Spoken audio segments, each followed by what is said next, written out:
All right, let's go ahead and get started. Looks like we have majority of the folks in now. So I'll go ahead and share my screen.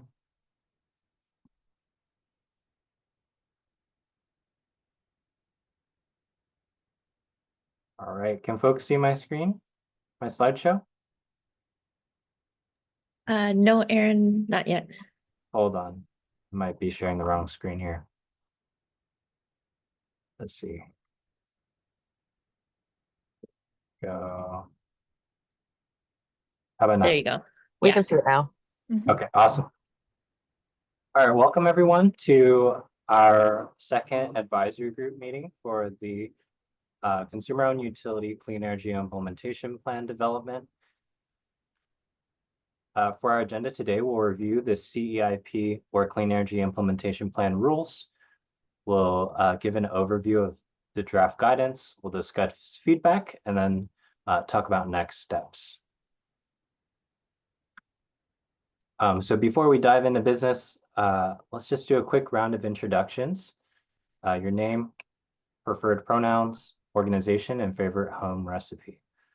So I'll start off here. My name is Aaron. I go by he, him pronouns, and I work for the Department of Commerce. And my favorite home recipe is I've been cooking like pretty much every week, Thai red curry. And I hadn't made Thai food growing up. I was kind of just too intimidated. But I love Thai food, and so I gave it a try. It's pretty easy and it's delicious and has like a lot of good nutrients. I'll pass off to Austin, and then Austin can popcorn, and we can popcorn from that there on. Hi, everyone. It's great to see everyone able to make it. I'm excited for today's workshop. My name's Austin Scharf. My preferred pronouns are he, him, and I work here at Commerce. My favorite home recipe. Well, I don't know if I have one recently. We've been moving around a bunch and I haven't been cooking much at home, just odds and ends, little things. But last night, my girlfriend made some great fried rice and barbecued some shrimp for that. So it was pretty straightforward and amazing. So I don't know if anyone wants, I'll get the recipe from her. So thank y'all. I will. Do you want me to pass it, Aaron? Should we just pass it? Yeah, that'd be awesome. All right, I'll pass it to Steve next, who I see on my screen. Hey, Steve Taylor, Cowlitz PUD. We do a lot of cooking at home, and so it's hard to just pick things out of the air here. But my wife and I put together a lasagna roll rather than the kind of the standard sheet pan, or not sheet pan, but the horizontal laying of the noodles. When you roll it up along with all the fixins, the cottage cheese and the filling and all that, it's something, I don't know, it's very, very funny. It's almost like eating an Italian style cinnamon roll. But anyway, that's something that's quite memorable. But yeah, it's since COVID, we've been just cooking at home a lot, and I don't know, it's been really fun.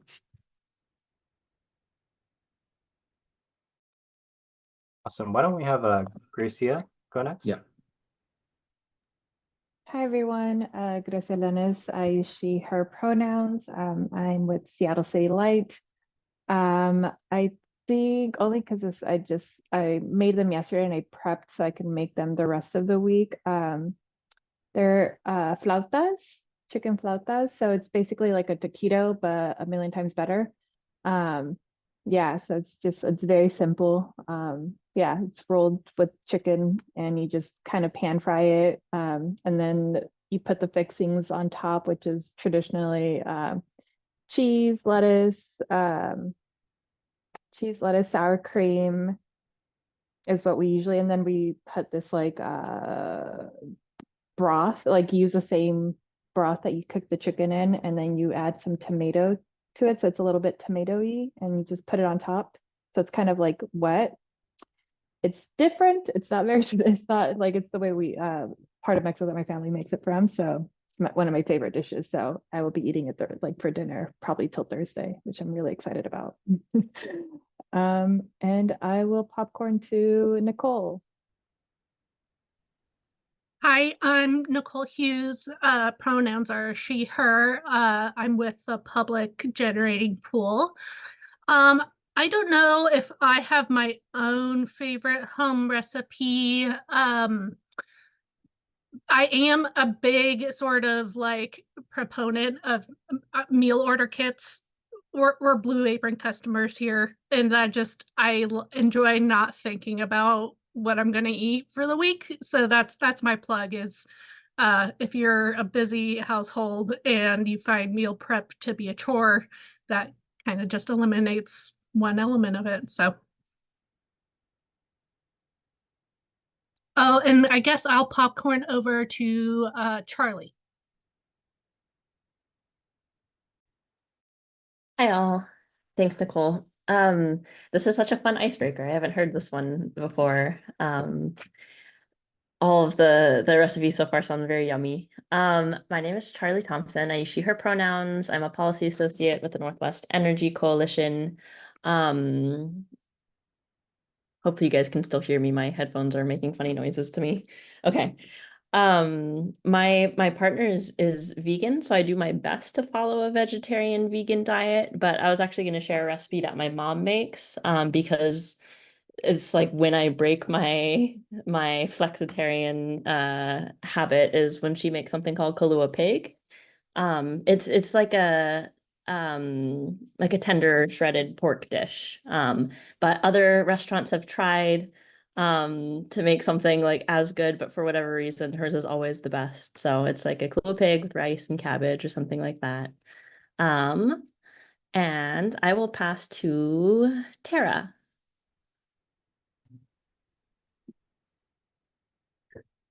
Everybody, Tara Maynard with Grace Harbor PUD Power and Energy Services Analyst. I would say that I don't know if it's our favorite, but it's a common meal would be a traditional street tacos, street tacos, Mexican corn, street corn, and jalapeno poppers. We do those a lot. So that's probably our favorites. So. Awesome. Why don't we have Then Marielle? I was gonna say, Mario, the only one left, I think. Yeah. Hi, my name is Marielle Racingham. I'm Clean Energy Policy Lead with Front and Centered. And we're probably making salmon tonight, just normal way. Sorry about the background noise. No spicy chip.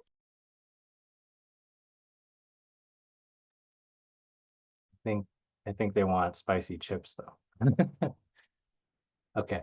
Well, thank you all for sharing your recipes. I like the diversity in all the recipes and some unique ones. I've never heard of round lasagna. And they all sound delicious and amazing. I'd love to like get a recipe book or something. That'd be awesome.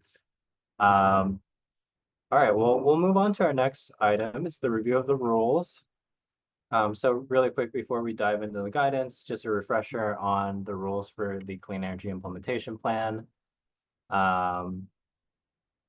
Section 194-40-200 WAC says each utility must identify in each CEIP the specific actions the utility will take to demonstrate progress towards meeting clean energy standards, interim targets, and specific targets.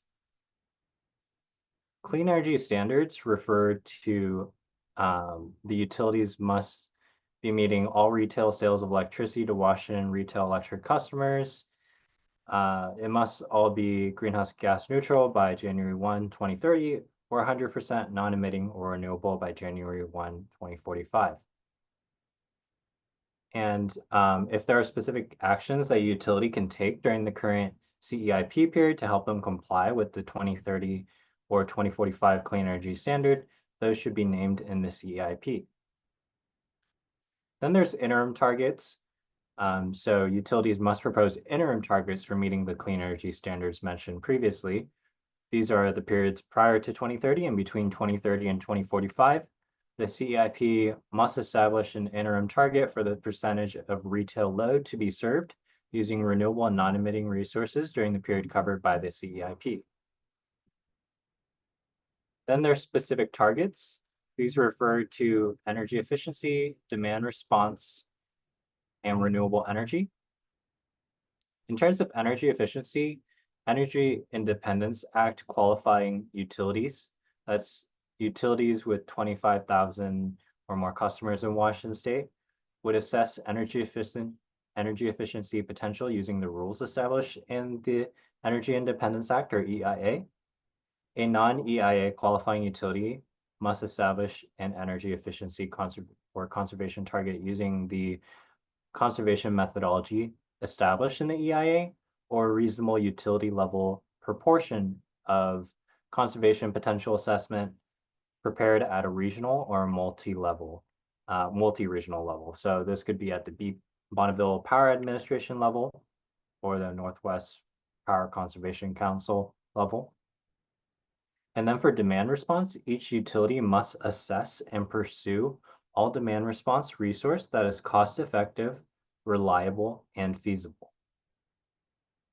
Each utility must maintain and apply measurement and verification protocols for energy efficiency and demand response resources being recorded or claimed. And then finally, for renewable energy, the utility's target for renewable energy must identify the quantity and megawatt hours of renewable electricity to be used in the period. And then this is where we'll be focusing our discussion today.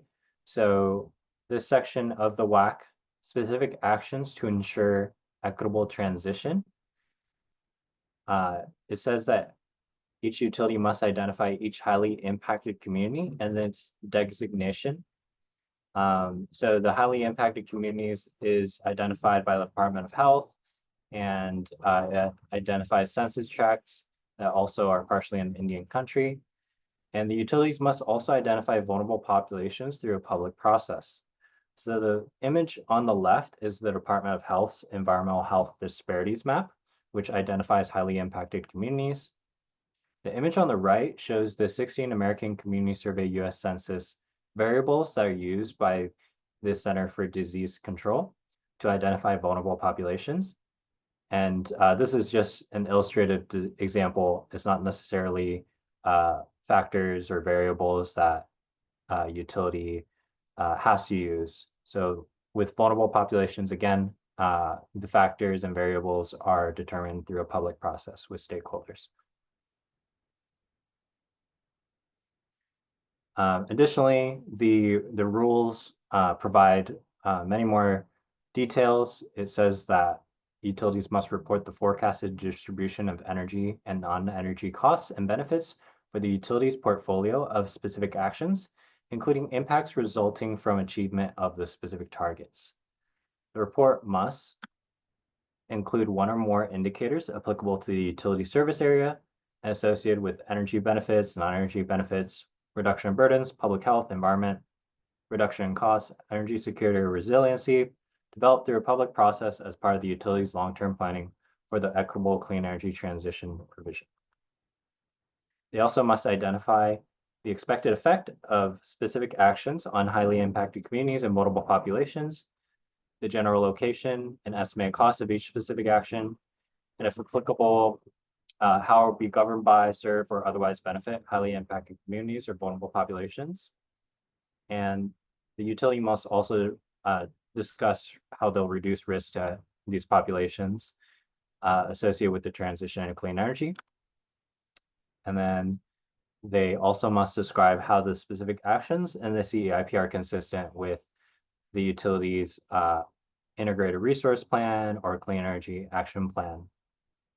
And if this looks confusing to you, it's because there's a lot to unpack here with the indicators, specific actions, and metrics guidance provided. We really hope to break this section down for utilities so it's easier for utilities to comply with this rule. This is where we'll focus our discussion today.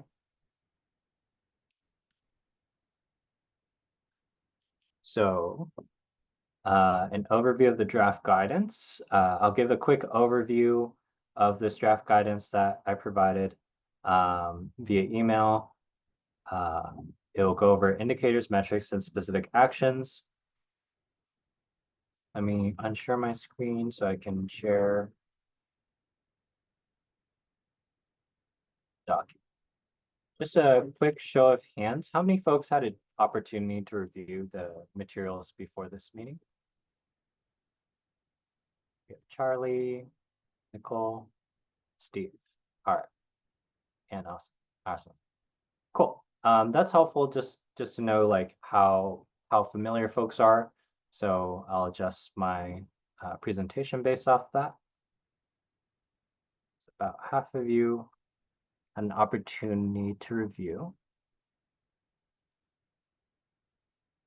So here's the Word document that I shared. This one, again, focuses on indicators, metrics, and specific actions. The very top part of this just gives an overview of the CEIP statute and requirements.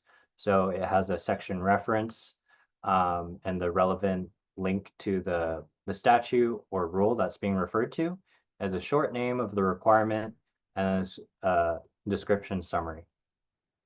So this one's just basically giving an overview of the various requirements in the CEIP, and we'll be focusing our attention on this one, WAC 194-40-200. And this one has a lot of points to it. It's the largest part. As you can see here, there's a lot of parts to it. And there's other parts as well, but we'll be focusing our attention there. And that's where the rest of this document focuses its attention. So guidance on specific actions to ensure an equitable transition. The Clean Energy Transformation Act makes it clear that utilities must ensure an equitable transition to a clean energy future. And the scope of this detailed guidance covers how to connect a utility-specific actions to the equitable clean energy transition requirement.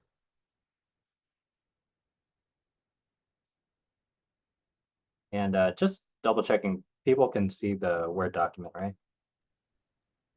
Yes, but it is kind of small. If you could Okay. zoom in, that would be Let great. me try and make it bigger for y'all. I have a big screen here. Much better. Thank you. Awesome. All right. And the second part of this document right here has defining key terms. There's indicators and in rule, it says indicators defined as an attribute, either quantitative or qualitative, of a condition, resource, program, or related distribution investment that is tracked for the purpose of evaluating change over time. So indicators in this guidance are similar to key performance indicators, which are a set of measurements towards important long-term goals or objectives. In this case, the goals or objectives should be related to achieving equitable clean energy transition. KPIs or key performance indicators are critical goals or objectives with the directionality or target in mind, and they're tied to a specific metric or multiple metrics. And we encourage utilities for each indicator connect at least one metric that the utility can directly measure easily that indicates the utility's progress on a specific action. This would be like an input or output metric, and we'll cover that language later. And at least one metric that measures the benefits distributed to the community. This would be an output or outcome metric. So some example indicators that we got from our Energy Policy Advisory Group. This is a separate advisory group of our internal subject matter experts on energy policy.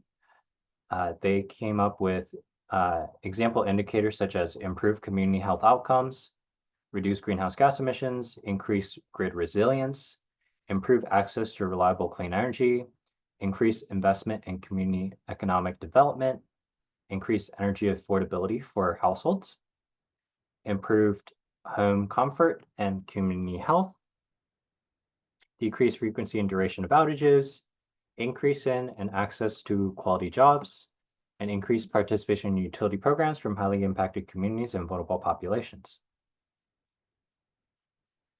And then the other major term here is metrics. These are numbers, data points, or statistics that measure activities or processes.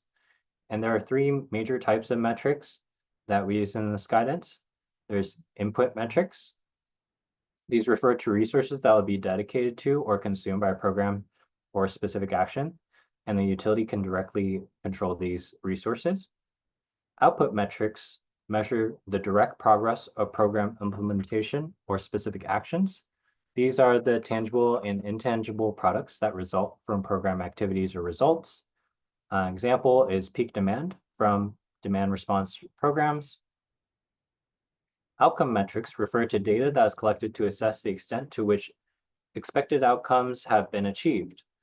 So examples are regulated pollutant emissions, occurrence of health factors like hospital admittance, work loss days, number of outages, total number of outages, and total backup load served during outages using SAIDI and SAIFI.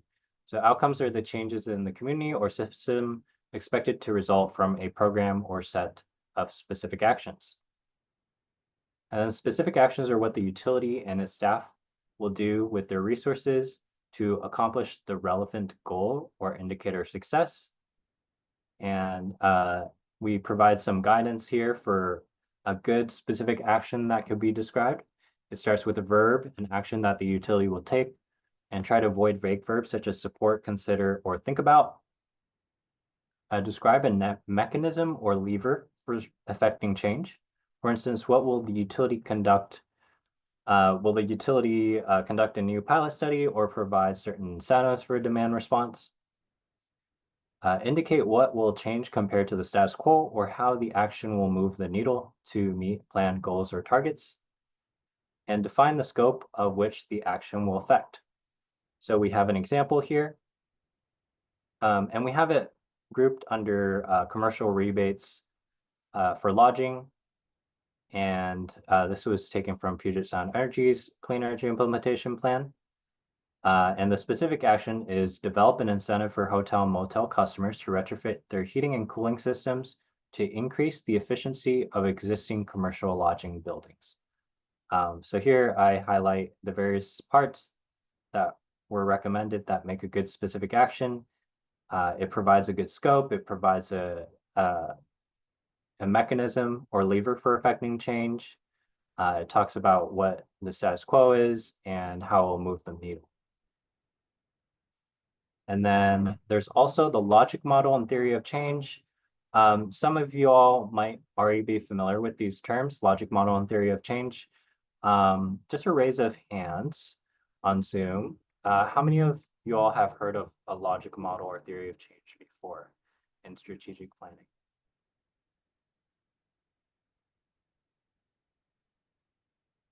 Looks like we have Charlie, Nicole, Christia, Ariel, Steve. So pretty much all of you have heard, the majority of you have heard of these terms before. That's awesome. So this guidance here basically takes the logic model and adapts the logic model to the CEIP requirements. So it's good that you guys are familiar with this. So the logic model is basically a graphic description that presents the shared relationships among resources, activities, outputs, and outcomes, impacts for a program, and it depicts the relationship between the program activities and its intended effect, and an implicit if-then relationship amongst the program elements. So if the utility does this activity, then the utility expects this outcome. So this is an example of a logic model from the Center for Disease Control and Prevention. So they provide an example here. Resources and inputs are the certain resources that are needed to operate your program. Activities are if you have access to these resources, then you can use them to accomplish your planned activities. And then output is if you accomplish your planned activities, then you'll hopefully deliver the services that you intended. And then outcome is how you hope the participants will benefit in certain ways in the larger picture. And then theory of change is just the written explanation that describes how the utility will produce the outcomes that are described in the logic model. So this framework, the Equitable Clean Energy Transition Logic Model Framework, is very similar to a typical logic model that is used for any business or organization strategic planning. However, there are a few key terminology differences. So firstly, specific actions are the activities in a logic model.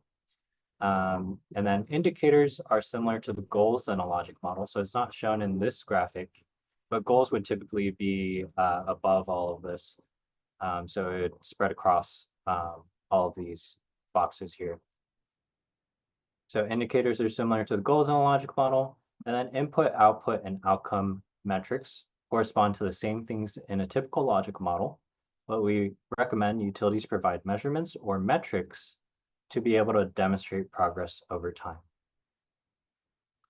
So here you see the CETA categories that are mentioned in statute. They say to ensure that there are energy and non-energy benefits, and then it lists a bunch of these Clean Energy Transformation Act benefit categories. And then here are the indicators that refer to the progress towards important long-term goals or objectives. An example here is reduce greenhouse gas emissions. And then here, specific actions. Again, the same things are described here for the guidance. And then the example is the specific action is fund clean energy projects in brownfields. Input metrics refer to resources that will be dedicated to or consumed by the program. So the example here is secure ownership of at least one brownfield. Output metrics measure the direct progress of the program implementation or specific actions. The example here is number of utilized brownfields for clean energy. And then outcome metrics refer to the overall impact that the indicator is designed to deliver in the community or system expected to result from the program. So an example here is greenhouse gas emissions.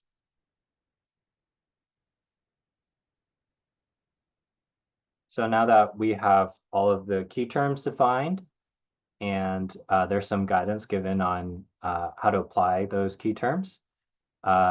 This is the step-by-step process in terms of what we recommend for applying the Equitable Clean Energy Transition Logic Model Framework to the CEIP. So the rules emphasize that a utility must provide reasonable opportunities for its customers and interested stakeholders to provide input during the development and prior to the adoption of the CEIP. So the first step is through a public process. The utility would identify one or more indicators or goals that represent what the utility's local community, including vulnerable populations and highly impacted communities, would like to prioritize in equitable clean energy transition, and write the indicators in such a way that a clear target or direction is described. And then the second step would be to categorize the indicators by the related energy benefit or non-energy benefit CETA categories described in the statute. Third step would be the utility would discuss with the community the outcomes that the community anticipates from achieving the goal. So the utility should think about how they'll measure the outcomes and select the top 1 to 3 outcome metrics for their CEIP. The utility would then brainstorm what specific actions would be needed to accomplish each goal or indicator. After public input, the utility should select the top 3 to 5 specific actions for each indicator. And the utility can group sets of related specific actions under program names and categorize them by the standardized program types as provided in the CEIP reporting template, which you'll see in the Excel document. And for each specific action, the utility should brainstorm the input or resources that will be needed to make the specific action happen. So they'll pick their top 1 to 3 input metrics. And the same thing with the output. The utility should brainstorm the outputs, products, or results that they expect from taking each specific action. And then select the top 1 to 3. And then here we have just a reflection here to make sure that the utility is complying with all of the requirements in the rule. As mentioned previously, that the rule on The rule on specific actions to ensure an equitable transition has many parts to it. And this kind of just reframes those bullet points and those paragraphs into more dissectable parts. So here we have review the selected indicators, specific actions and metrics to make sure they comply with the WAC. Can the utility answer the following questions? If not, they may need to engage more with their community, conduct more research, or add more detail to the specific actions or metrics to ensure they can.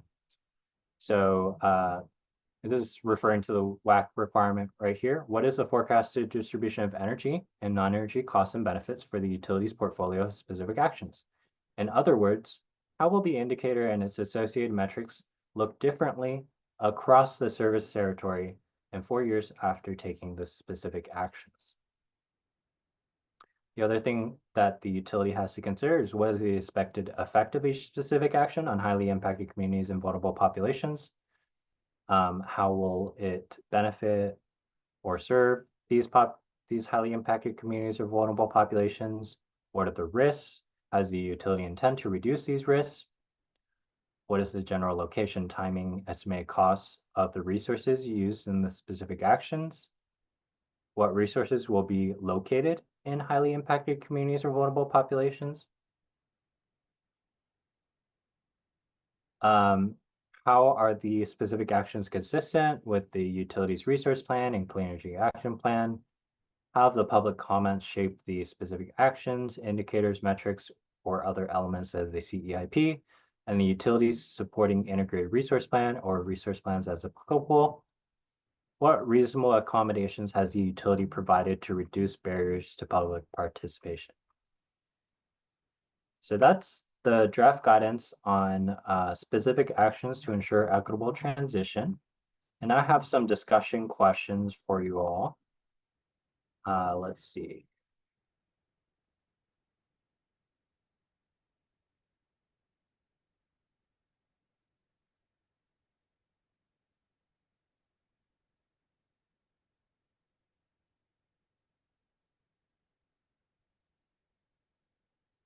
We're just going to have an open discussion on a series of questions. First one is Rose Bud Thorns.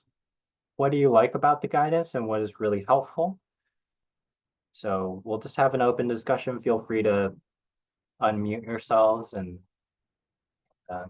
share your thoughts.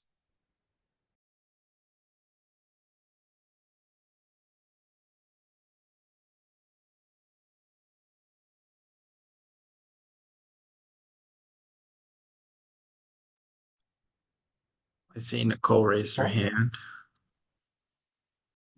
Sorry, didn't know if we were gonna do raised hand etiquette, but I really like the visualization of the logic model. I think that can be really helpful, especially when you have kind of tiered concepts like this, and I think it helps visualize how each specific item relates to each other. I did have one thought that it might be helpful to provide alongside the logic model a sample Gantt chart of how a utility could organize its CEIP process using this logic model for the calendar year 2025. Kind of pulling out the different elements of the logic model and kind of providing an example of how a utility might perform the sequencing of the stepwise explanation that you provide, Aaron. It was just an idea. I think the logic model is helpful either way. Awesome. Thank you, Nicole. Amelia, we had a fellow help create this graphic. So where unfortunately she's no longer with our organization because her fellowship ended, but I agree it's super helpful to just visualize all the components. I think I saw Charlie's hand up second. Yeah, thanks, Aaron. I agree that I think this resource is super helpful. at first when I opened this document this morning, I thought like, oh my goodness, Erin, like what are you giving us to read? But then I read through it and it made a lot of sense to me, and I thought that the flow was excellent. And you know, there's a lot of information, but it still to me is like this is the key information you need to know about the specific actions and customer benefit indicators in a CEIP. So it doesn't have fluff. It's no more information than is needed. And I think it is distills information quite clearly. And I wish I had a document like this to bring me up to speed in this space when I started in this space, because I think it is, like I said, like these key components that are discussed are like the key of what an equitable energy transition means and how we hold ourselves accountable to that. And I know we haven't talked about it yet, and you probably are going to talk about it, but the associated Excel spreadsheet that you had attached that had the examples, I forget if you called it like a library or something like that, but the whole list of examples of customer benefit indicators and associated metrics and how that's categorized in the CETA statutory benefit categories, thought that was super helpful as well. So those two paired together were great. And I made a couple notes just to myself, but one of them I wanted to share when I was reviewing this Word doc on the, what is this, one, two, three, bottom of the third page. There's a sentence that says, we encourage utilities that for each indicator connect at least one metric that the utility can directly measure easily that indicates the utility's progress on a specific action, and at least one metric that measures the benefits distributed to the community. Um, I liked that guidance a lot because I thought that made it kind of clear, and I haven't looked at the COU EIPs, or not all of them because there's so many of them, and it's been a while since I've looked at a lot of them. But one thing that stood out in my mind was, oh yeah, I remember some of the COUs had maybe like one CBI and one metric.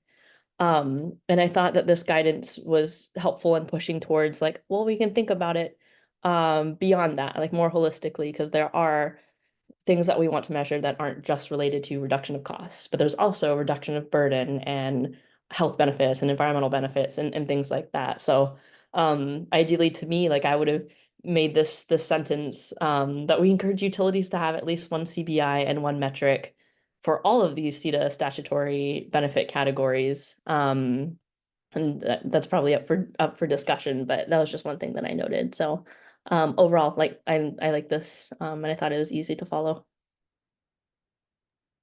Awesome. Thank you, Charlie. And you know, this guidance was also partly informed by the 2-year litigation process that Puget Sound Energy went through, and that me and Charlie went through when I worked for a separate organization. So there's definitely is gone over a lot of tests and through a lot of stakeholder process.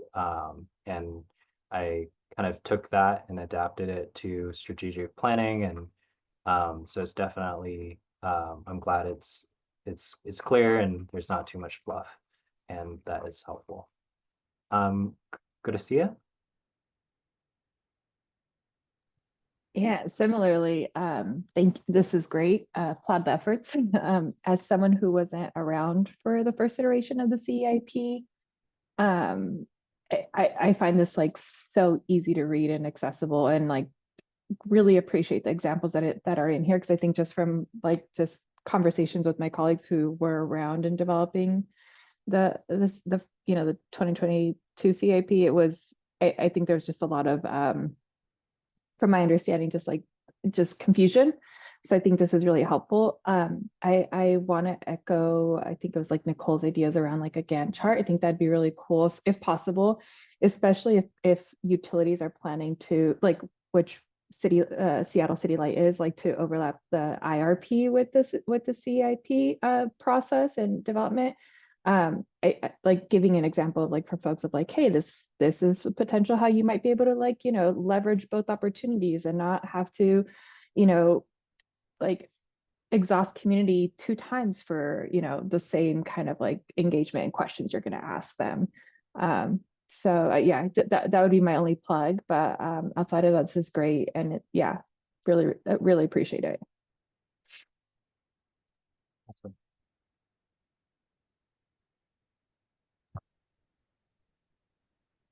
All right. What areas are, oh, Steve? did you have? Yeah, and maybe I can go through a couple of these that were up here as well. I, as someone who worked on our first CEIP, there was a lot of fishing in the dark, trying to get through the first iteration. We hired a consultant who very good as a consultant and a sub-consultant as well to deal with public outreach. And it was evident they were fishing in the dark as well. This is very helpful to have this type of guidance in hand.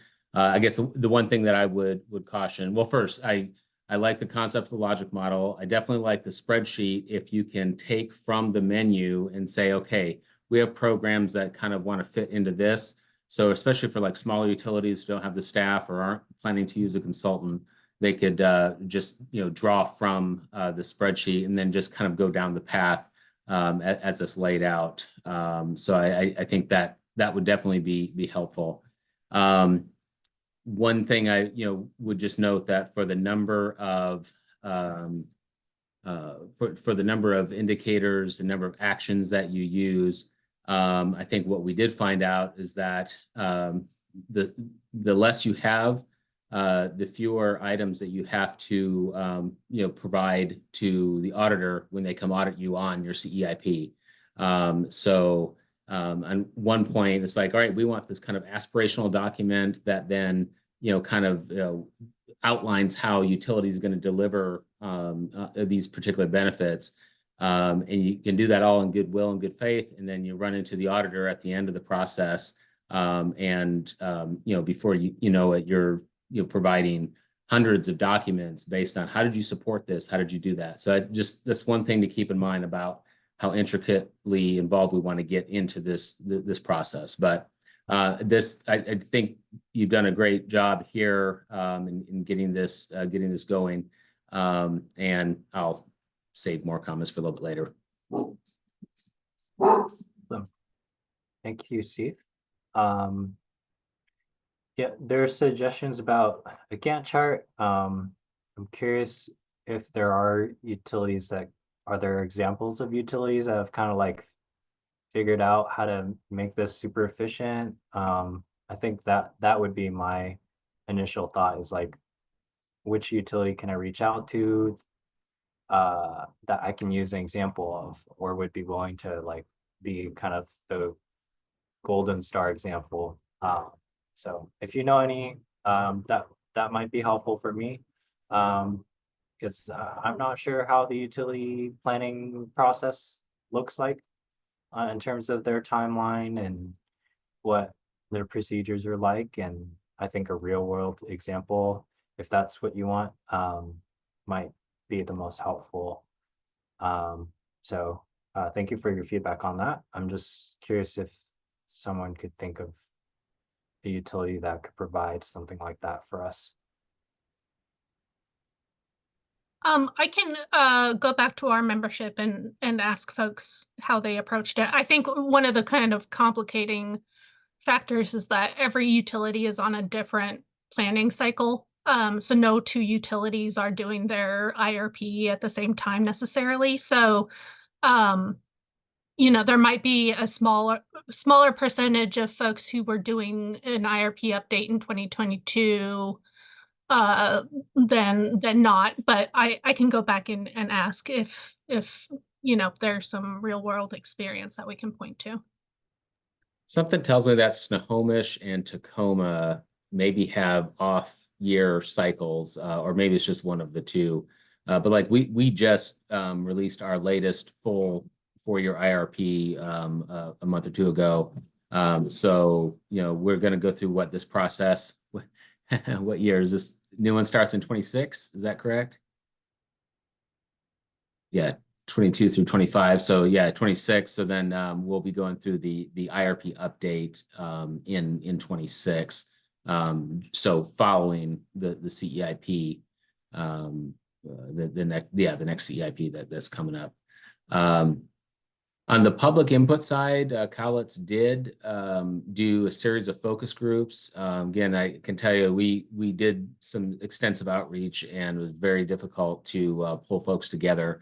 We had to reduce the number of focus groups that were originally scheduled, and we just had a handful of participants. So that's one thing that will be a challenge, I think, for smaller utility service areas, especially those that don't have very active advocacy groups that get engaged in these things.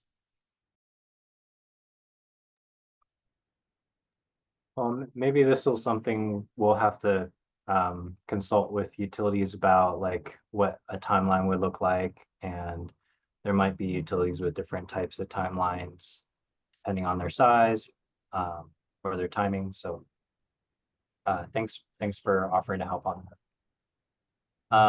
Are there areas of the guidance that are confusing or unhelpful? And are there other questions that you think are not covered? Really quick, Aaron, before you go forward, I think it's helpful to hear the feedback on the public input piece of this. I think that generally speaking, our guidance has been the point, is focus on the specific action pieces, indicators, metrics. And, one of the questions we'll have for the group is to the extent to which we need to dive deeper into, what does it mean to have a good public process? Do we want to develop that more out in a similar fashion that Aaron's laid out this work?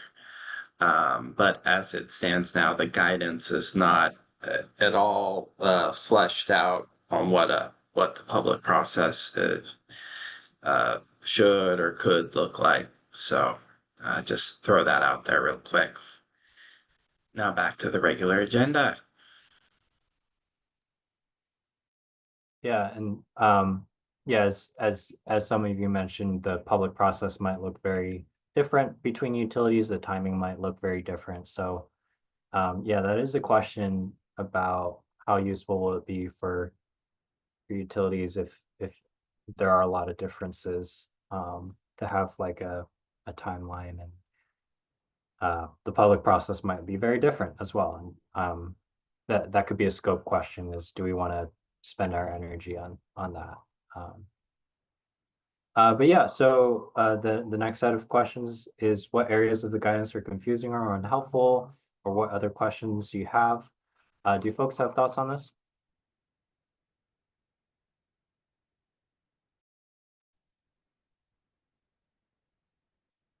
I guess I'll just bring up one more item, and sorry, I'm on a single screen here, so I'm trying to leap back and forth to the document. But it seemed that there's one thing of what is the utility doing to basically help benefit the lives of the vulnerable populations or highly impacted communities, and I think we need to kind of narrow the scope of those statements down only as it relates to the provision of energy and helping keep that energy affordable and going towards the clean energy transition goals. Otherwise, some of this language does sound like you're trying to expand the utilities model into a social service type of organization, which utilities are not. We don't do that very well. We create energy and electricity and distribute that electricity. So to the extent that some of the goals that are laid out here go beyond the provision of electricity and doing it clean and affordably, I think it'd be good to tighten up the scope of those statements. Thanks, Steve. The guidance is based on the statute and the rules, and it does seem like CETA, at least to some of us, does seem to kind of in a sense describe a utility beyond what it would traditionally do, and ensuring an equitable clean energy transition. So this isn't necessarily language that just appeared out of nowhere. This is in the statute, and it does seem to to say like the utility has a role in this and in ensuring these benefits are distributed equitably. And and that kind of does mean that your utility does have to think a little bit more about where they put their resources and for instance, if at minimum, if they're acquiring resources, thinking about how, where is it being put? Does it benefit these highly impacted communities or vulnerable populations? Or does it harm them? And so I think at a minimum, the utility has to think about those kinds of things. Austin, do you have thoughts on this? Yeah, I think it would be helpful, Steve, if you flag those for us where you think those statements could be tightened up, and we could take a look at them and see, to what extent they're coming from the statute and to what extent, it's just writing, if we could be more particular, what have you, because we would want to make sure that we're, are saying what we mean to say, that sort of thing. And Yeah, that'd be on good. page 7, number 7, I think those are the ones that just kind of flag me as being fairly broad. Kind of these questions the utility is supposed to ask itself. 7B, what is the expected effect of each specific action on highly impacted communities and vulnerable populations? How will the specific action and resources be governed by, serve, or benefit highly impacted communities or vulnerable populations, if at all? And then what are the risks to highly impacted communities and vulnerable populations, if any? How does utility intend to reduce these risks? Again, maybe I'm reading into it too much, but it just seems to, again, go beyond the scope of our general mission as a utility. Yeah, we can certainly take a look at those and think about those and maybe flesh those out more about what we mean with those questions. Yeah, so Steve, those questions are directly reflecting the requirements in WAC 194-4204. It's that kind of that giant block in the in that table at the top of the guidance. And it is kind of that giant block where there's just paragraphs of kind of words. And what I did is I basically just put those in a question format and broke it apart, so it's easier to understand. And yeah, if you think that there are parts there that do not directly relate to that rule, that would be helpful to know. But again, I just broke it out to try and make it easier for utilities to understand, because even to me, it was quite confusing with all the words just jammed up together. But yeah. Yeah, I think it's trying to cover, a lot of scenarios, I think. So kind of the intent, the broad base of language, like, oh, let's make sure we fit this, let's make sure we fit that. But anyway, yeah, I'll take a look at the WAC more closely. All right, thank you. Nicole, you have your hand up? Yeah, I was just, this is more of a suggestion than a sort of critique, but I was thinking that, one of the pieces of feedback I've heard is that the utilities had a hard time the first go around identifying highly impacted communities and vulnerable populations. So I think, the guidance could at the very least cross-reference or link to DOH's, they have a web page, instructions for utilities to identify highly impacted communities on how to use their tools. So maybe, plug in a link to that. And then for identifying vulnerable populations, are there best practices for how a utility should engage in that process with its customers? I just get a sense that that is a complicating element for in particular those utilities that only have like 1 or 2 staff people working on the entire CEIP. So that was just my recommendation on, you know, referring to the existing resources for identifying highly impacted communities and vulnerable populations, or developing some best practices where those resources do not currently exist. Great. Yeah, that's a good point. The Department of Health does have a web page that provides instructions for utilities. I'm not sure if it's up to date. And in our next meeting, we'll talk about the template. But that's something that I plan on having in that section of the template, is kind of pointing to that web page that talks about how do utilities identify their highly impacted communities. So they have some help. They have some instructions there, and we can discuss that more in future meetings. Gracia and Tara. Gracia. Yeah, I just had a quick question. I would love to share this with some of my colleagues and wondering if there's a date I can get some, or by when you guys would like some feedback from.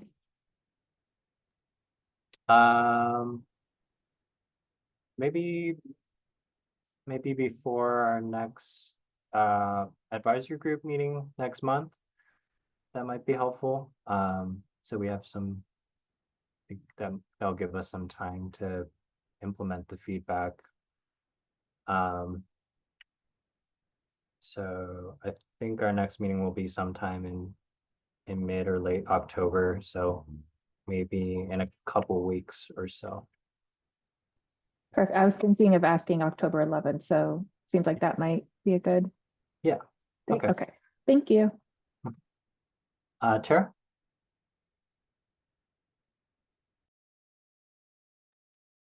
Yeah, I just wanted to thank Steve and Nicole for their comments. Ours aligned somewhat with theirs.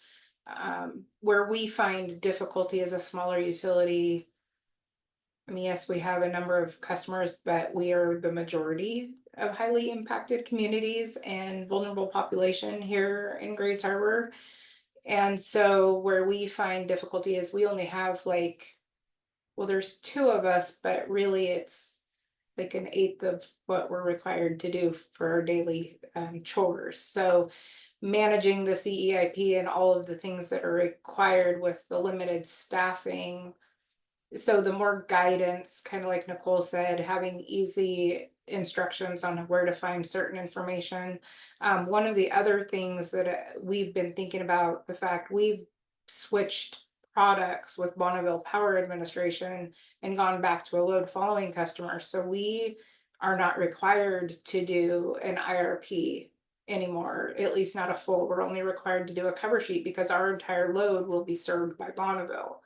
And so trying to now incorporate some of these things that should intertwine are not going to be as easily done as they would otherwise.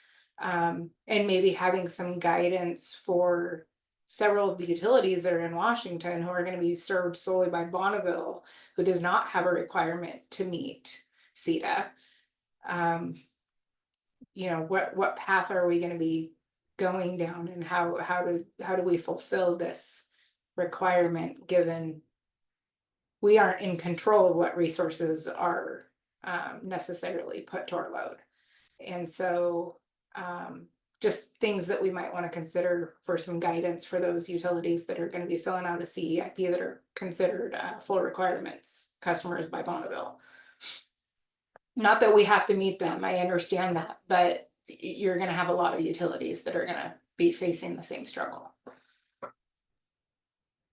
Yeah, thank you, Tara. That's a good transition to the next set of questions. We do have questions about like what do we do with BPA load following customers. So let's go ahead and move on to that part. Let's see, there's the next slide. You don't review stuff or have time to review everything beforehand.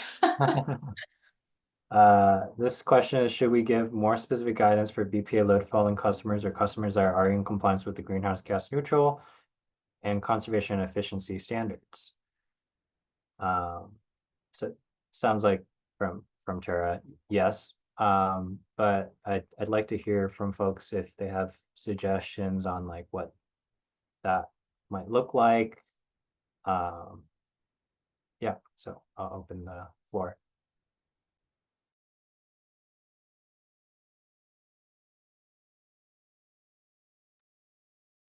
I guess one thing I can also add is I did speak to a few of my other colleagues at some of the other utilities, and for those that were similarly situated to us, we had planned on maybe forming our own little group of at least you know, during the CEIP process meeting and regularly talking about what something might look like for us so that we can all kind of be on the same page with interpretation and so forth. Now, that was a concept discussion so far, so I don't know much more than that.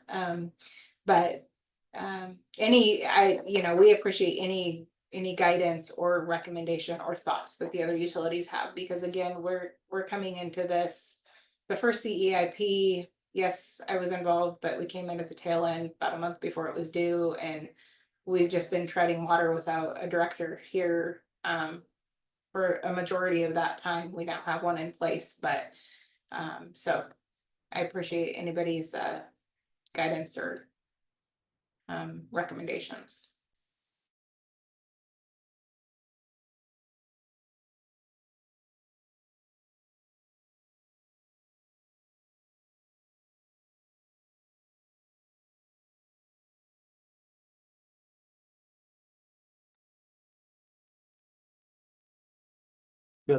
Do other groups have thoughts on this?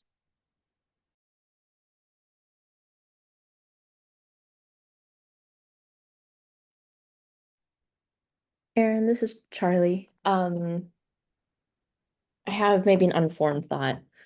So I think my answer to this question overall is yes. And I can speak more to the latter question regarding, should Commerce give more guidance to those in compliance with the greenhouse gas neutral standard and conservation efficiency standards? I think maybe it would be helpful for Commerce to give guidance on what it means, because there are these other components of CETA. CETA, I think on its face to most people is 2025, no coal, 2030, carbon neutral, and 2045, 100% clean.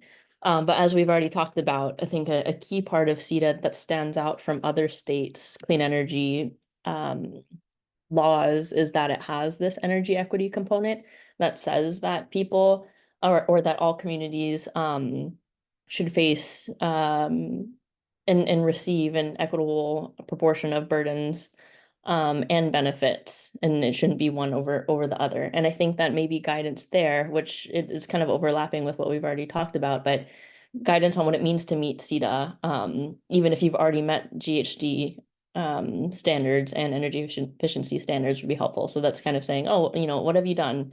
Is kind of like a checklist to me. Like you've met these things, but what else does CETA say? Like have we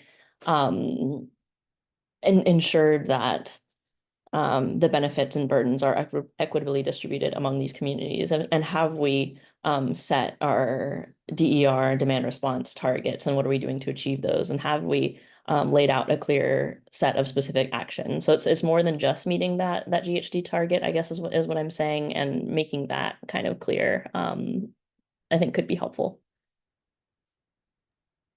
Thanks, Charlie. That's a good point.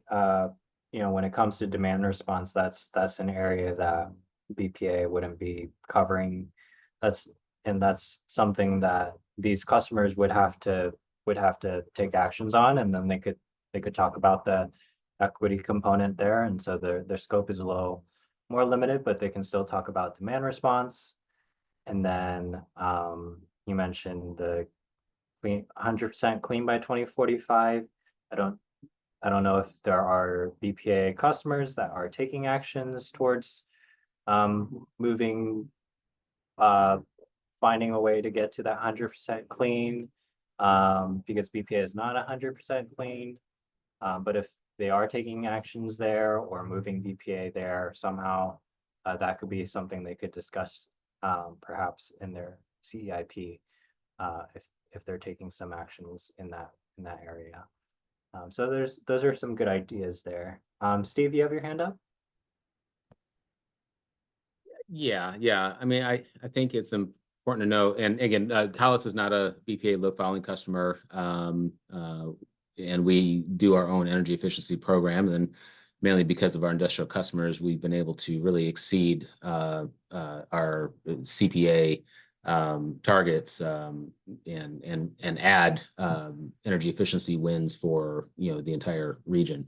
But to the extent that completing the CEIP and making it as less burdensome and energy intensive as it can be, what you do know if you're a BPA load filing customer, you're pretty much like 93 to 95% clean. So when we're saying that you're not that you're hitting the 2030 target already, you're basically there quite a ways. And you're doing it at a cost that is, fairly less expensive than most of the IOUs that are involved. So I think there's credit that needs to be given for the fact in terms of the impacts of the clean energy transition on ratepayers is much less for Bonneville load following customers than other utilities. And so to the extent we can make this process easier, again, almost a cover sheet type of process, that would be, I think, it then recognizes the clean energy investments that have been made by these utilities for decades, and the fact that there's not customers that are served by load following Bonneville utilities have a much shorter way to go than some other utilities that are more heavily dependent on fossil fuels or the market. Point, Steve. Thank you. Other thoughts?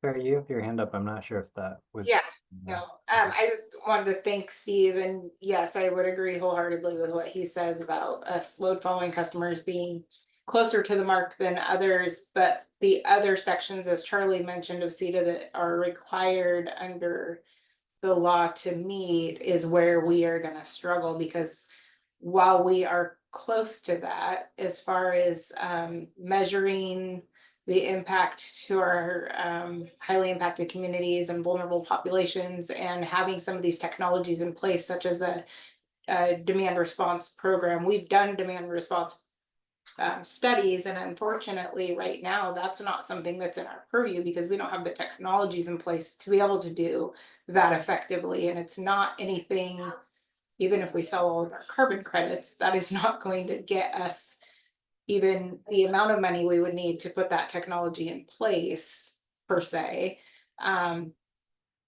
So there's budgetary constraints as well. And if you look at what Commerce, based on the way Commerce did our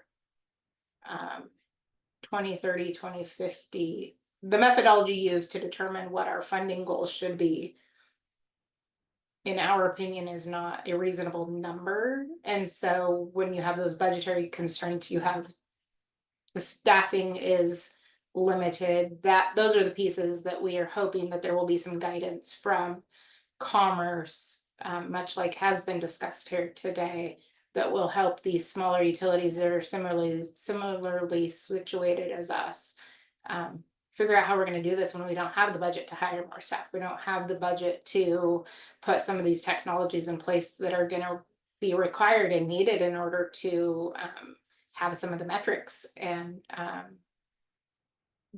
tools in place to be able to know how we're going to be able to show and track that progress from an auditor perspective. So that's where we're struggling, and that's what I'm hoping some of the guidance will help us navigate smaller chunks. Like this document was a little bit overwhelming if you're looking at all of the things and you're like, okay, do you pick one? Do you pick three? And I get it, it's up to the utility and we have to work through that. But this is what some of the other utilities that I'm talking to are struggling with as well. So any guidance for how to navigate that best. And I love the fact that it, you know, hopefully will be like somewhat like a drop down menu and you can pick from things and it gives you ideas. And so I, you know, building off of that of what is that?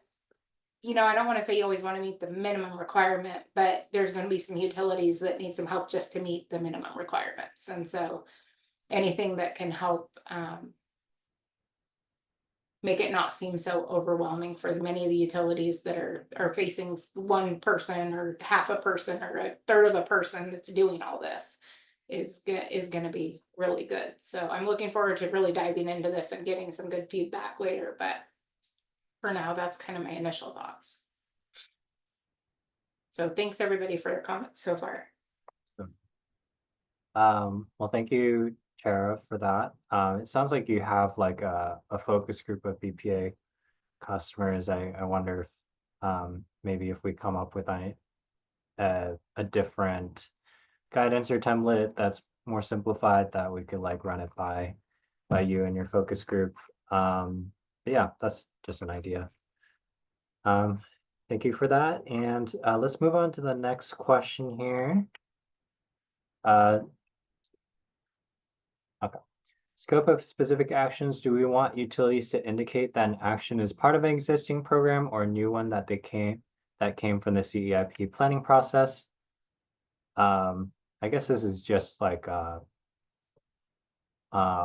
broader question, like are a lot of the actions that people are taking, are they part of kind of existing programs or are they new ones? Is that distinction even important? That's just a question. Nicole? Yeah, my thought on this was kind of additional and I was thinking about, you know, whether or not we want to provide an option for utilities to indicate in their 2026 CEIP whether an action is a continuation from their 2022 CEIP. Because I expect that there are a lot of actions and programs that might not have been culminated by January 1st, 2026, and that are ongoing relative to the first CEIP process. So I think it's a both and. I think, you know, it would be helpful to have to give utilities to indicate whether something is a legacy pre-CETA, you know, program that has kind of set them on a good road, whether or not something is new to the 2026 CEIP, or whether or not something is a continuation from the 2022 CEIP. Okay, thank you. Yeah, great comments, Nicole. I definitely concur thinking about, you know, kind of what we had gone through with our initial planning process and you know, and also thinking about things from our energy assistance, you know, the biennial assessment, the programs that we've talked about there. They're just things that you're planning and then things take longer to you know, get up to speed and get developed. So, and it's a good worthy goal, good worthy program, and you might need to spend some more time perfecting that and really getting that implemented properly, and not be, you know, forced into trying to stand up, you know, a new program in order to check a box on one of these reports.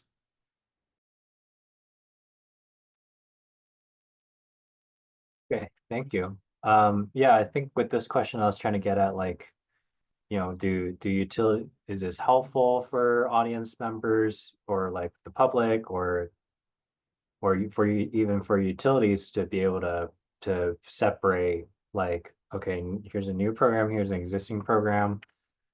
Some utilities might see a benefit in kind of taking credit that they went through this process and developed a new program. And others might find it helpful to kind of track that there was an existing program but it came from kind of the CETA process. So it came from the previous CEIP. But yeah, I'm curious if Charlie or Marielle, do you guys have thoughts on this? You guys have probably seen a lot of CEIPs.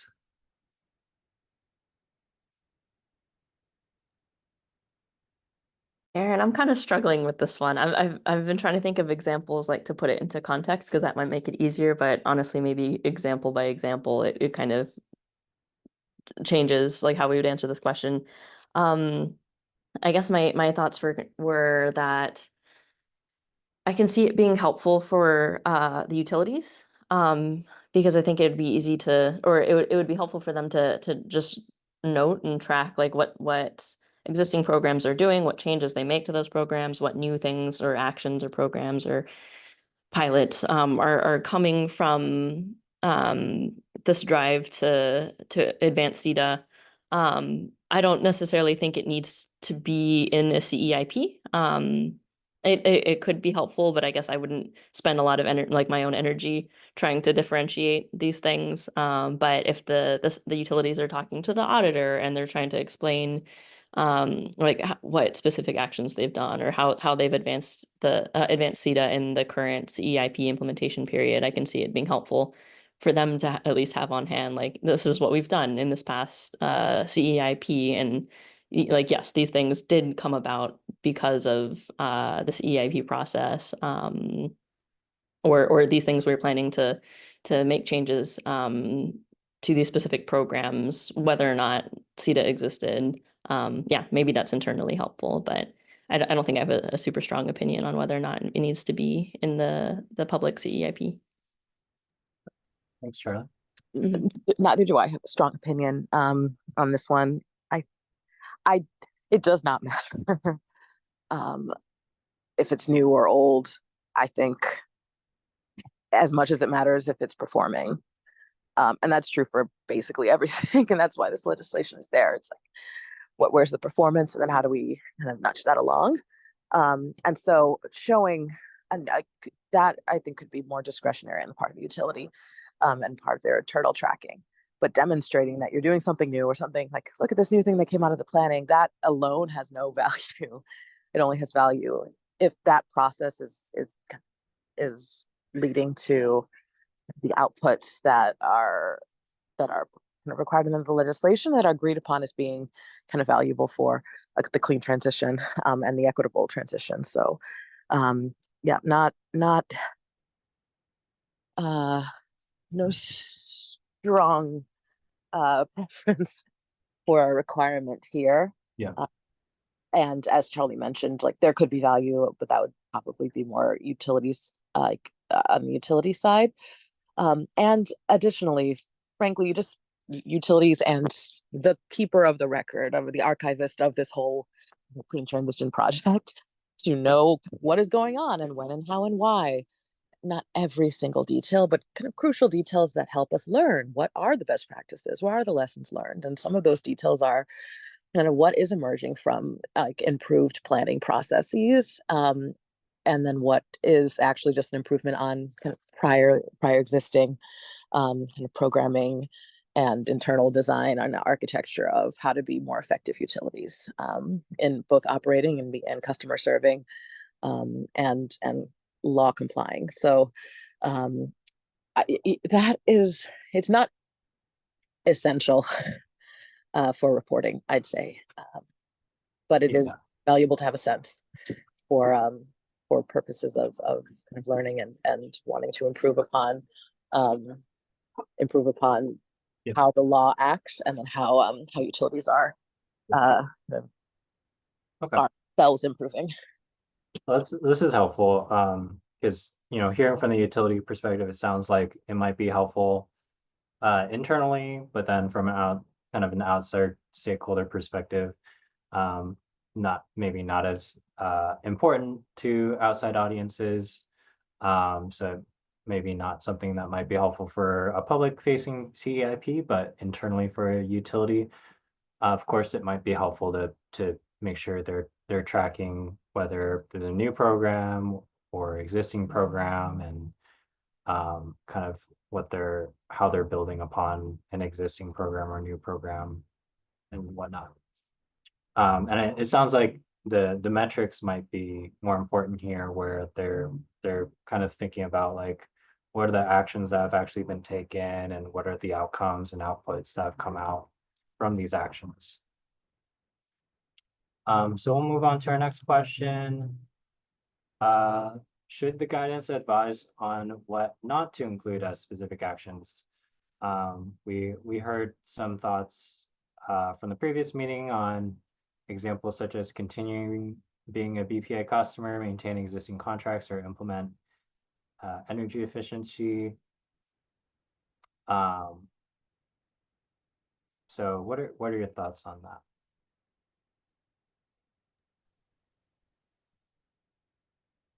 So I kind of like this, and maybe, you know, just again helping utilities, you know, just thread the needle. So there's not a lot of questions like, oh, should I do this? Is this the right thing? Or is that not the right thing? But yeah, I mean, I think to the extent you can say, yeah, like this is the direction you want to go in, and these are some items that probably shouldn't count. I think it would be helpful. And again, going back to giving utilities the option to, you know, pull these options from the spreadsheet in kind of these general categories with some, you know, potential examples for specific actions, and yeah, just, you know, help populate some ideas there that they can branch out from that if they need to, or use the specific examples. But I agree, like, you know, having things of, well, we're going to consider this program, or, you know, that might work for the first CEIP, but you know, now that we've have that under our belts, really trying to get into the meat of these actions, I think is important. So this type of guidance, I think, with both do's and don'ts, I think would be helpful. Okay, great, thanks, Steve. And hopefully we can provide guidance where it's, you know, they don't feel like they're putting something that they don't really like find helpful for themselves either. You know, so hopefully if they have a simpler process and they don't have to kind of just come up with words that aren't meaningful to them or external audiences, hopefully we can avoid all that. Other thoughts? Should we encourage utilities to only discuss what they're doing beyond the status quo? I think this is again referring to like some things that we heard from the previous CEIP, like continue doing this or maintain this. And I think that's why the guidance tries to like encourage, tries to provide some guidance on what makes a good specific action. So yeah, I was just curious if people had thoughts on this. Sorry, not to monopolize here. So, you know, I think, you know, like with the energy assistance piece, it's demonstrate progress towards meeting goals. And so, I mean, I think that's what the action item really is. And so, you know, let's say you, in the last CEIP, we're doing this project, this new program.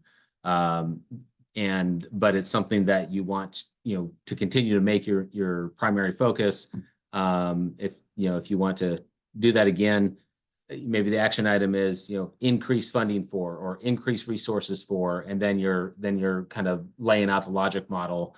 And so you can see what the outcomes are. Because if the ultimate outcome is, okay, great, we did a new energy efficiency program and it produced X, but now we want to put more resources into this, and so the result is 3X, you know, at the end of the next 4-year period. You know, I think there's some additionality there.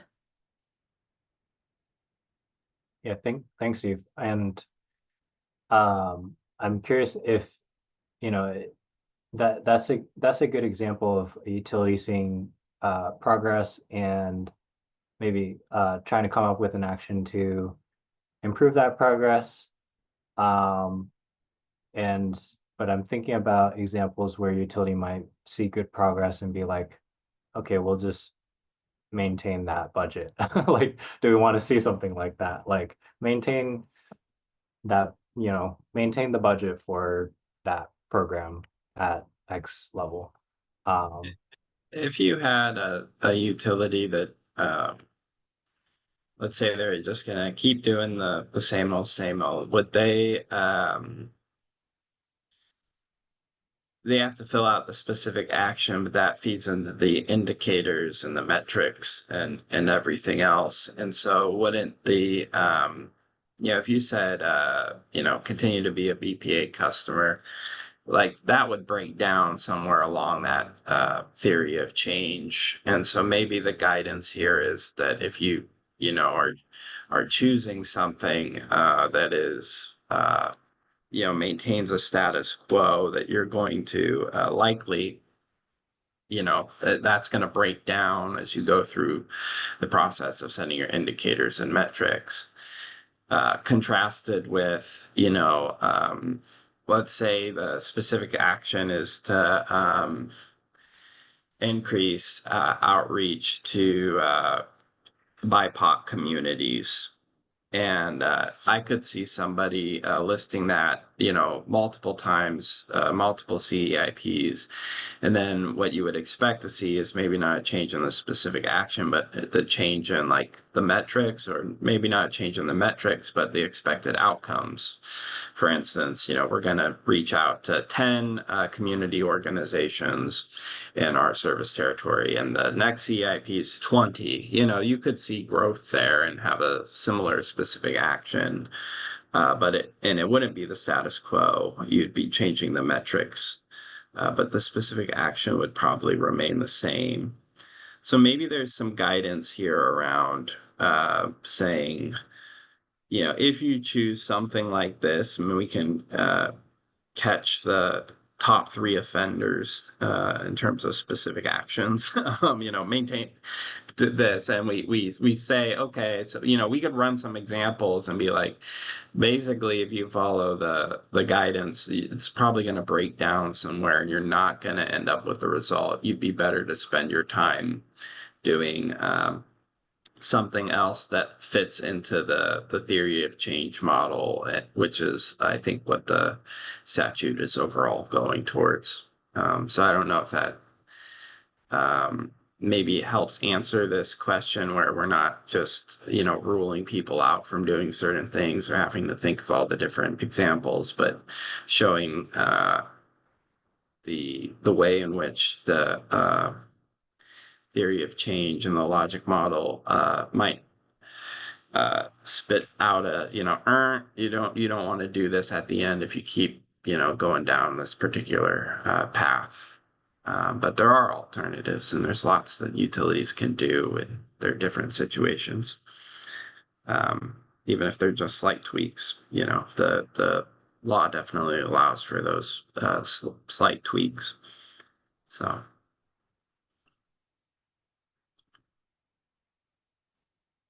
That's the thought here. Other thoughts? I just want to +1 on what Austin said about, having the different elements of the logic model, even if the specific action stays the same, encourage utilities to reevaluate their metrics in the guidance.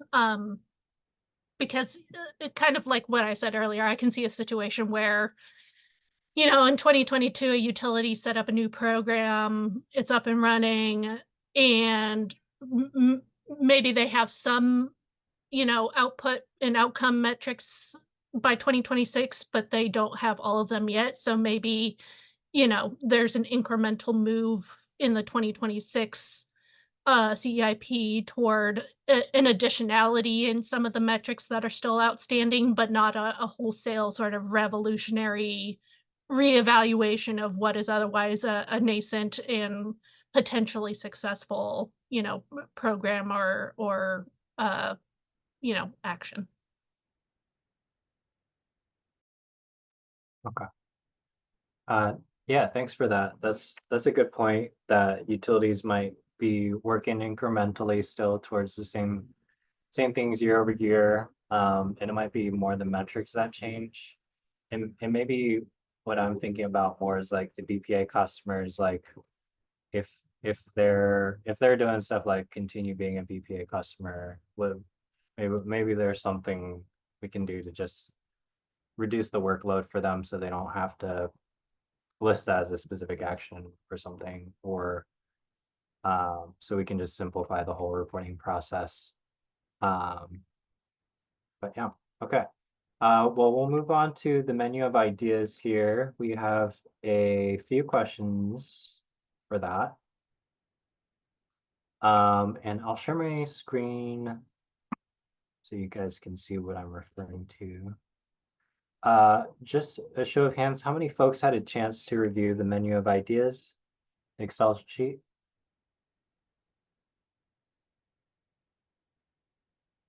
Okay, we have a few people. All right, I'll share my screen then.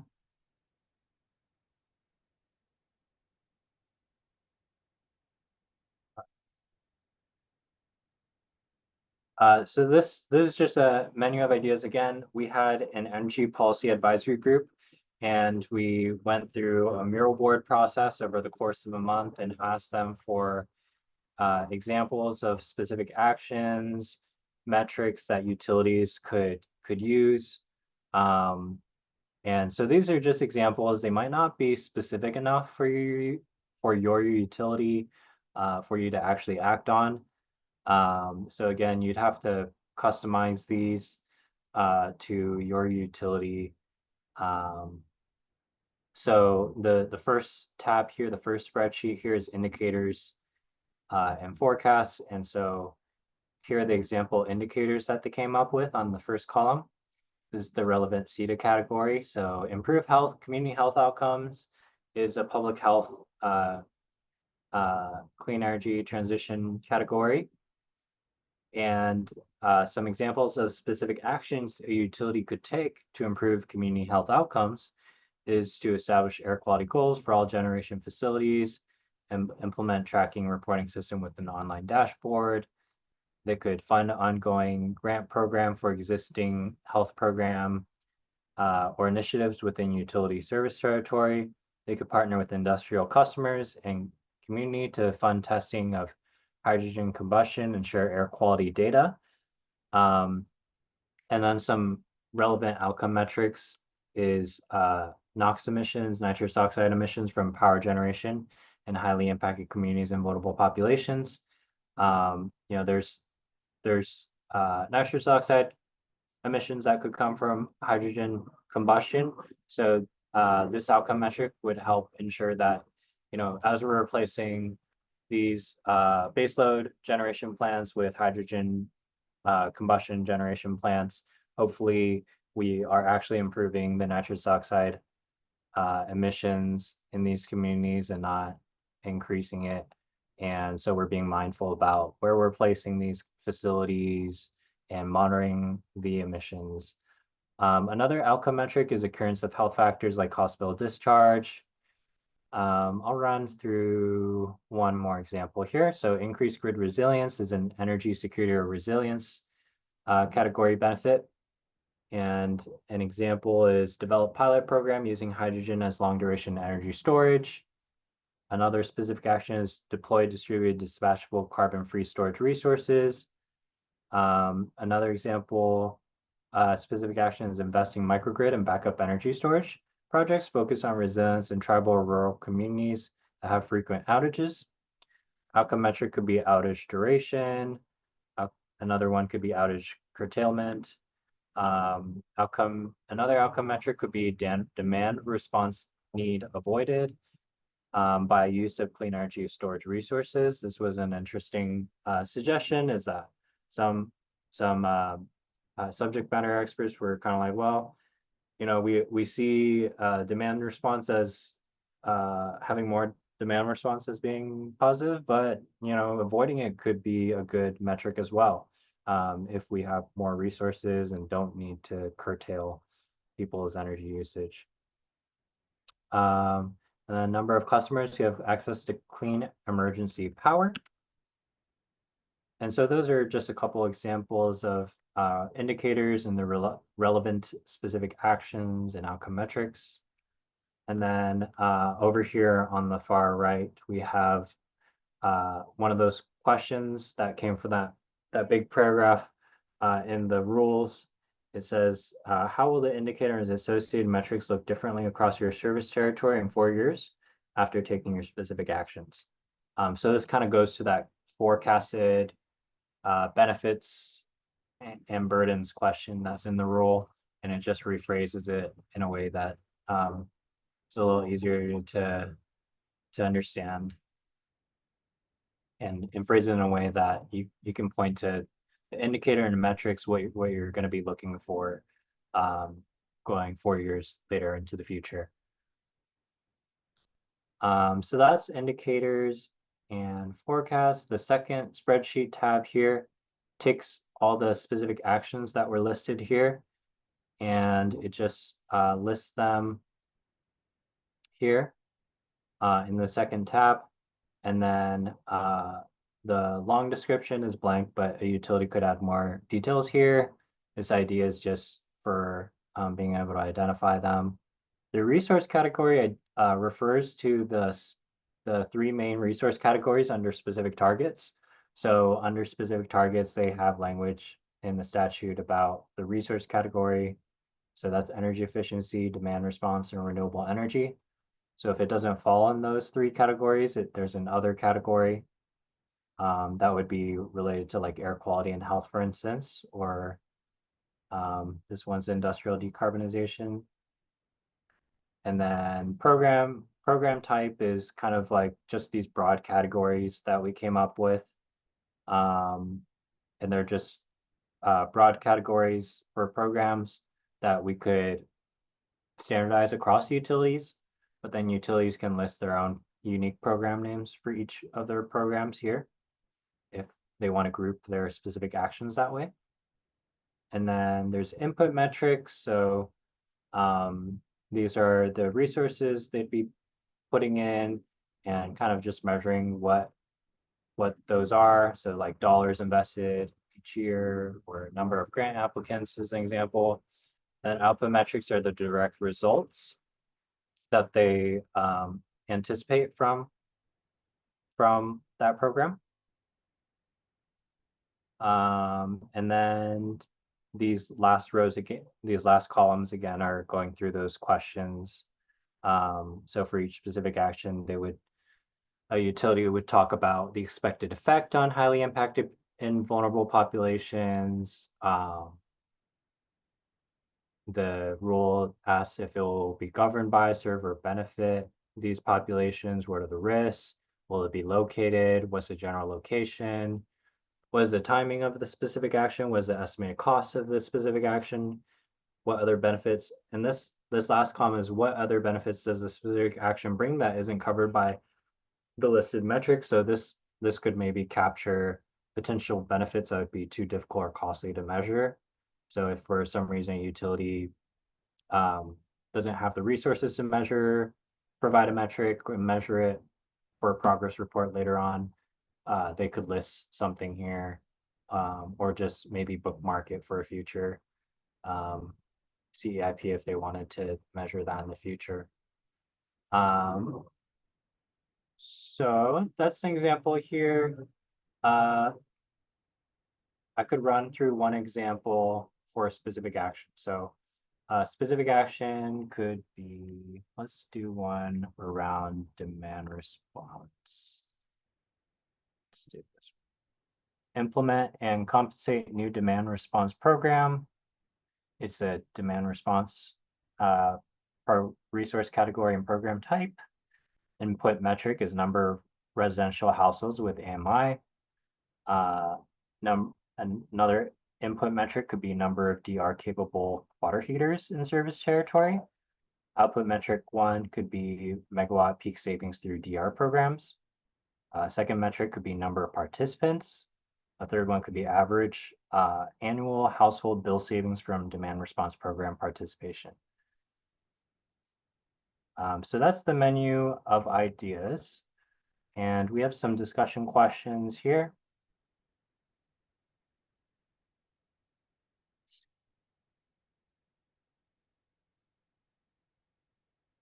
All right. Does it make sense how equitable transition indicators and specific targets through the resource category column in the specific actions table are currently unified in the current format? So I asked this because the statute and the rules have two ways of using the language, like specific actions.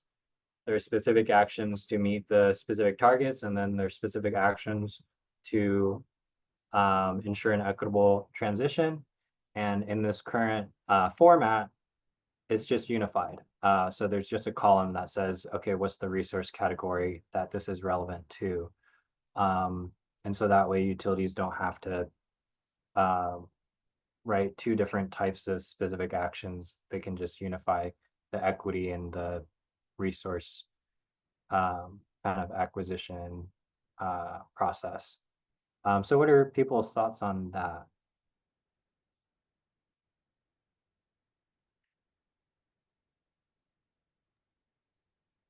While people gather their thoughts, kind of a lot to take in. This, as Aaron had mentioned, this is the file that he's showing is something that we developed in-house as an illustrative model. Folks may find it useful, may not. It is something pulled together by a bunch of policy specialists. It's not community members. It's not even the utilities themselves. It's just something to kind of get the thought process flowing. It's a lot of folks with a lot of expertise in their particular fields contributing, but it is really illustrative and not intended to take the place of the work that utilities need to do with their communities. But it might be a helpful starting point, which is why I really like Aaron's question here around, is the format of this helpful? Is the layout helpful? Would it help utilities go through this with their communities or jumpstart some ideas or thought processes?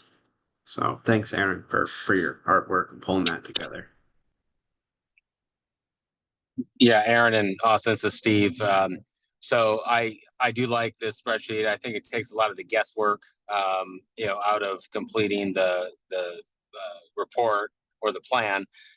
And I also think this is something that can really help spur conversations in the community, whether you're including this as a part of a general community survey, going over these topics in focus groups, or if you're doing specific outreach to low-income advocacy groups or folks that represent vulnerable populations, highly impacted communities. So anyway, I think this is a very good tool. Maybe it needs to be refined a little bit more, to ensure that it's accessible to everyone. But I do think this is some valuable work for the next iteration of the plans.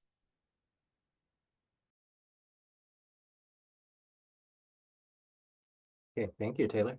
Or thank you, Steve. Any other thoughts?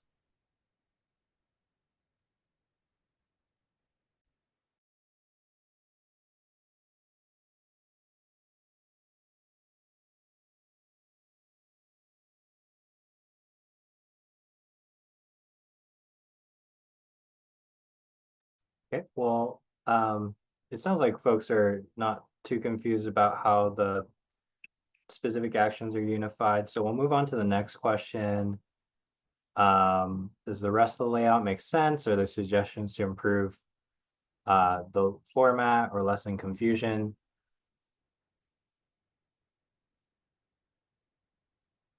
One question I had was should the long form questions be placed on a separate tab, or is it fine that they're at the kind of on the last few columns?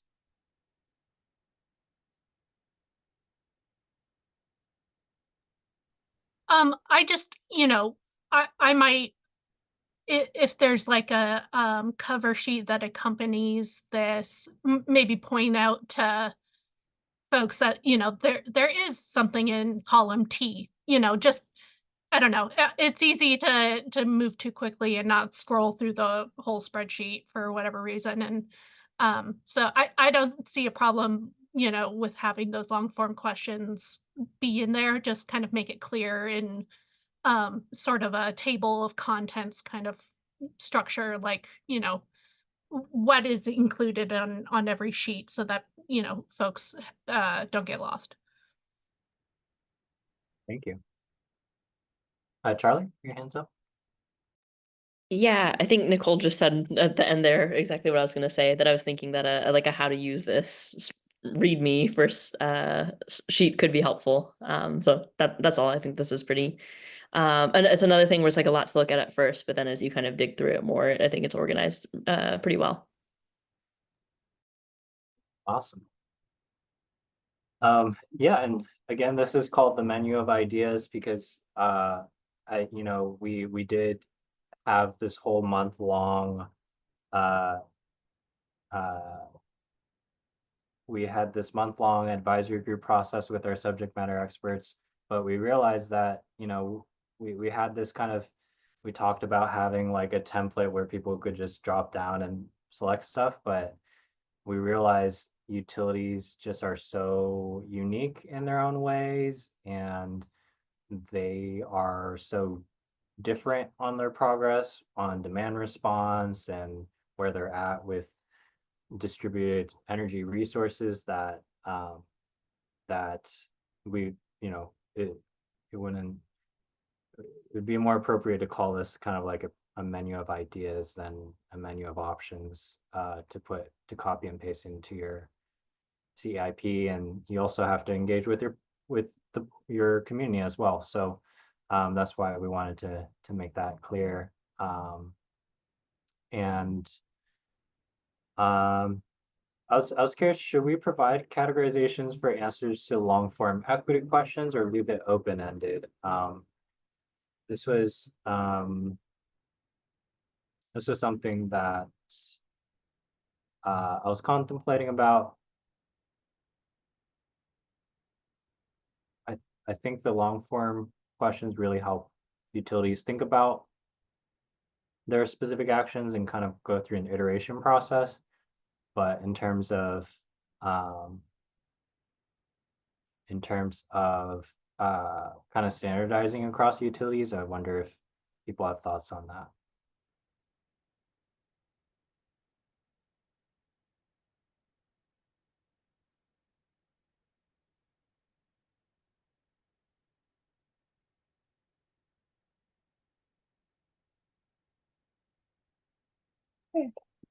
Could you just give an example, Aaron? Yeah. So I think this came because I was looking at the previous round of CEIP answers, and I think Austin tried to like group similar responses, and I wasn't sure like if that's something we wanted to do for some of these long form questions. So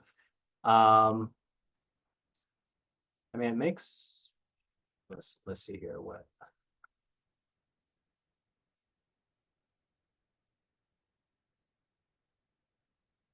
Okay, one example is like, what is the expected effect of each specific action on highly impacted communities and vulnerable populations?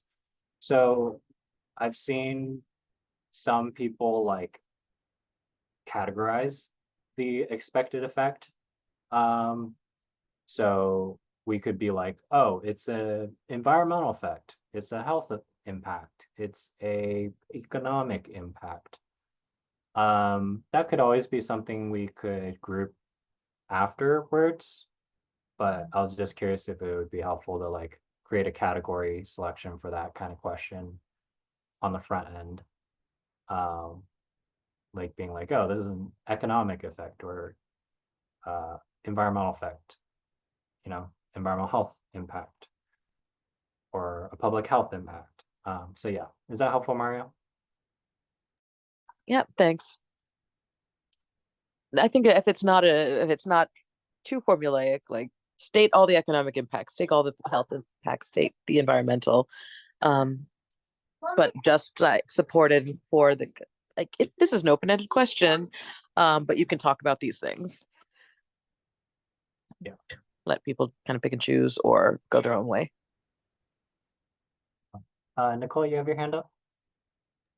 Yeah, I was just gonna say that, you know, it kind of depends on the how it's structured, but I'm always a fan on like if there is synthesis work that has to take place on the back end of a process, I always prefer to anticipate, you know, how that information might be synthesized on the front end. So if it makes commerce's life easier to add categories for the long form questions just for the sake of, you know, compiling this information later, I don't see a harm to it, you know, provided that it's clear that there's an expectation of, you know, expanding beyond whatever categories are provided in the actual response. But you know, having people be able to self-select, yes, this is an environmental health effect,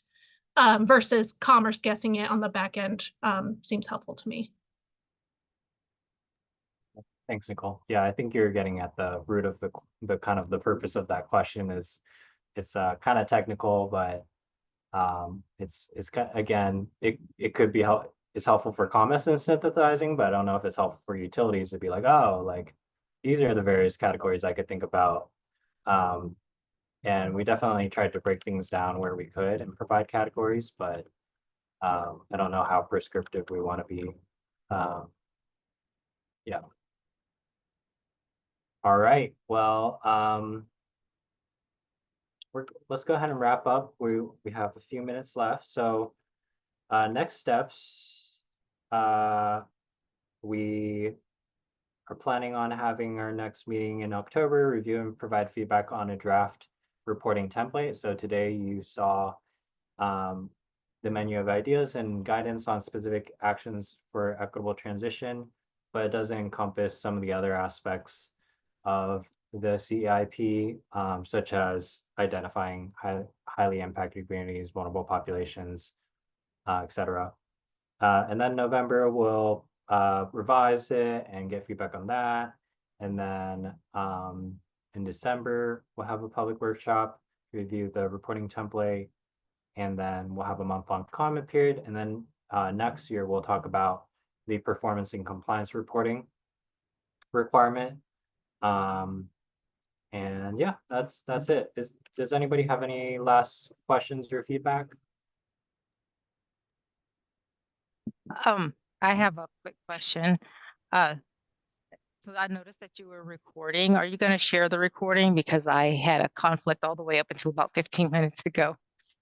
Or is it just worth it to just come to the next meeting and it doesn't really matter if I miss the meeting? Yeah, Austin recorded this, so we should have a recording available. We're also trying this new Zoom meeting notes feature, so Oh, yeah, that see how it works. AI. Nicole, you had your hand up? Yeah, this is just kind of like a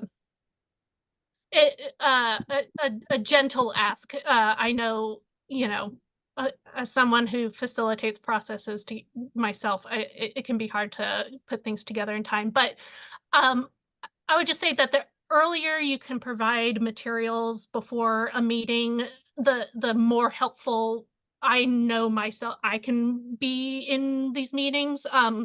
Especially in, you know, in this next round where we're actually evaluating and responding to a reporting template. I am representing, you know, 8 Washington utilities here, but I'm not actually someone who fills out the reporting template or conducts the CEIP myself. So that's all to say that, you know, the earlier you are able to distribute materials, that just gives me an opportunity to circulate them with our members and say, hey, is there any, you know, do you have any feedback that I can funnel back up into this advisory group when we next meet? So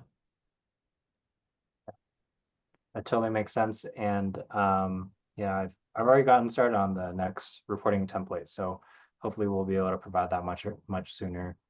to you. And apologies for the delay on providing materials. Oh, one last thing. I'm actually taking Rachel's place. She's been forwarding me the meetings. I don't know if you all have me down. I can email you after this to make sure you have my email, but yeah, Rachel has officially passed this over to me. That's all I got. Okay.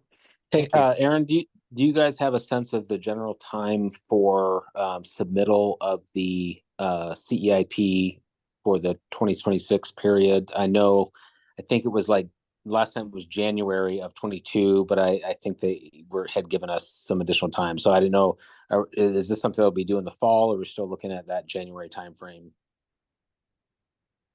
It's a January timeframe. I think it's in statute, right, Aaron? Yeah, I think I remember it being January. It's in the statute. Okay, great.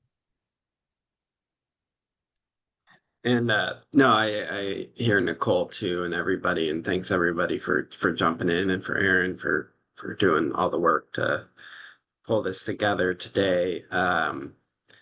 Just a reminder that this is also very helpful as we move through and pull together these documents. But they all go through a public comment process at the end of the advisory process as well. So if you're feeling like, oh my gosh, this is so much we're covering so quickly, and it's a lot to digest. It's a lot for me to digest, and Aaron shared it with me 3 or 4 times before we get to today.